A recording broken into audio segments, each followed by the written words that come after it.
மைண்டில் இருக்கும். ஆனால் கண்டிப்பாக இந்த படம் வந்ததுக்கு அப்புறம் அந்த இமேஜ் பிரேக் ஆகிடும். அது I will guarantee that, because you can expect the unexpected, especially when it comes to சன்னியோட கேரக்டர். அவங்க கேரக்டர் பேர் வந்து பத்மா. அவங்க சும்மா வந்து போற கேரக்டர் இல்லை, அவங்களுக்கும் ஒரு இம்பார்ட்டன்ஸ் இருக்கு இந்த படத்துல. அண்ட் மறுபடியும் நான் ரிப்பீட் பண்றேன், expect the unexpected, especially when it comes to Sunny. And எங்களுக்குள்ள இருக்கிற அந்த சீனும் நீங்க பாத்தீங்கன்னா it is a very very important scene in the film.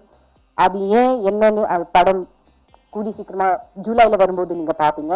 And another very important person, Jackie Shroff sir, இன்னைக்கு நம்ம கூட இல்லை, ஆனாலும் I think he is always there with us in spirit. And அவர் ரொம்ப அருமையாக அந்த கேரக்டர் இது பண்ணியிருக்காரு. ஸோ உங்கள் சப்போர்ட், உங்கள் என்கரேஜ்மெண்ட் தான் எங்களுக்கு தேவை. ஸோ படம் வரும்போது எல்லாரும் தியேட்டரில் வந்து பாருங்கள். Please give us all your love, support and encouragement. Thank you so much.